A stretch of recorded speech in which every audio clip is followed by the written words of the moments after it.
8:47 in the morning. It is 13 away from 9 o'clock. It's the voice of Indiana County, WCCS 101.1 FM, AM 1160, and WCCSradio.com. I have to check and see if I did something here. Yeah, I did. How about that? I actually remembered to do something that I was supposed to do. It's kind of rare these days.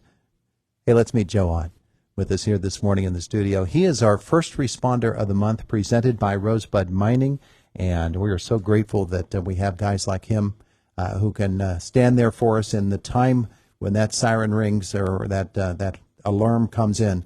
Our conversation with Joe brought to you by Marcus & Mack, voted best personal injury law firm in the Best of Indiana County contest. Marcus & Mack, a law firm representing injured people. Joe, good morning. How are you? Good morning, Todd. Good. It's good to have you in the studio. Thank you for having me. Oh, it's our pleasure. And congratulations on being named First Responder of the Month. I don't know if you've taken a look at the website. Mm-hmm. There are literally hundreds of people that have been nominated by folks who really want to salute the fact that there are guys like you out there that really stand up for us and when the emergency comes. And yeah, it's actually a really great thing that Rosebud, is trying to support the first responders of the county. Yeah, it's a really great thing they're doing. So yeah, my hat's off to them. They wanted to make sure that folks know about people who are of that mindset, and you are one of those. Why? Why are you a firefighter? I grew up in the fire service. From the time I was a baby, my father would take me down. We belonged to Salzburg for a long time, and I've been doing it since I was 14 years old. Joined in 1997 as a junior fireman for Salzburg, and here we are today. Yeah, still doing it. Different town. A few years ago, my family relocated to Indiana. And they welcomed me with open arms in Indiana. So. Yeah. So you're a member of the Indiana Fire Association, and I know that there are guys who can be counted upon to specialize in this or to specialize in that. You're one of those all service guys, aren't you? You do practically whatever is up there. Yeah. Usually, if there's something to join in emergency services, I'm usually one of the first ones to jump in. Belong to the hazmat team for the county. And being an officer in the fire service for 3/4 of my career, it's been a real honor to serve the people of Indiana County. No matter what town I'm in.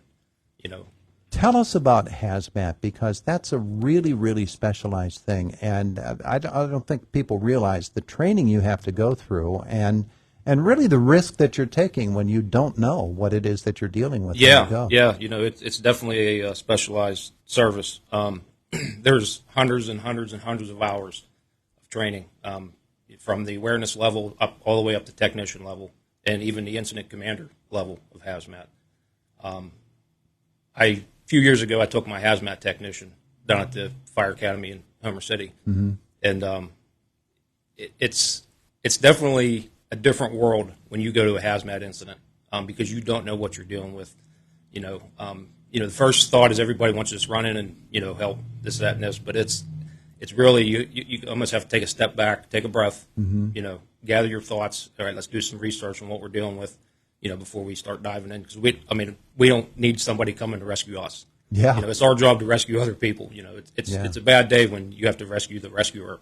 You have to have a really measured response until you're absolutely certain of what it is that you're dealing with, because of breathing apparatus, what you're going to get what's actually going to be exposed to you, and so great care is required there. And at the same time, you do have that sense of urgency, because you know that there could be somebody involved in this that is really in danger. Yes. Yeah, I always considered it was organized chaos. Yeah. Everybody takes a step back, but it's like you're trying to hurry, but we also want to be safe ourselves. Yeah. Yeah. How many people serve in hazmat positions with IFA? With IFA, we're not technically a hazmat team. We do have people that belong to the county's team. The county actually has the team for the hazardous materials. Yeah. And so that's involving firefighters from any number of companies. From all over the county. Yeah. All the hazmat people are Indiana County firefighters. Yeah. So you mentioned the fact that you've been doing this since you were 14 years old, and that your dad did it before you.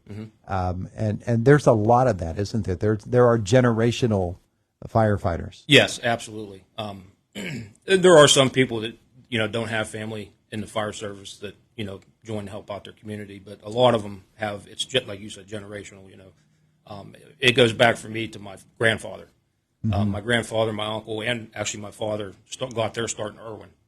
And then, and then my parents had moved to Salzburg, and my dad joined Salzburg, and he's been there ever since. He's still there today. Probably put that firefighter helmet on when you were 3 years old. Yeah, it was. And you were hooked. Yeah, that's the funny thing is when I was a kid, I wanted to be a fireman so bad. As soon as I'd watch my dad run out the door, and it was just like that's what I want to do. And watching the fire trucks go down the road, and I used to carry. Everybody laughs about it. I used to carry a block of wood. My dad made me with a piece of mining cable as a radio, and anytime I'd see him leave, I'd go out in the yard at my parents' house and act like I was talking on the radio to the trucks driving past the house. But I like to laugh because that's how I got my start. I say, and you're not the only one. No, absolutely not. Yeah, I'm sure that there are guys that you talk with all the time in the fire service that's exactly how they got started. Yeah, too. Absolutely. Yeah. Yep. But the question remains, why? Why would you want to do something that is so dangerous? I never really think about the danger part of it when we go out the door. Like I said, as a kid, I always wanted to be that guy on the truck helping people in their time of need. And it gives me great pleasure to be able to be that guy, to be there and help, in somebody's worst day. Yeah. And that's kind of my thoughts on it. Brag up on the Indiana Fire Association. Oh, Indiana Fire, they're a great group of people, men and women down there. They, like I said, they welcome me with open arms. Lots of years and years of knowledge. The leadership down there is, probably one of the top in the county, I would say, personally. I'm still learning today from them. Hopefully they're learning some from me. And honestly, they are a great group of people to work with. I was a little concerned coming up to Indiana, joining, because all the departments run different. Sure.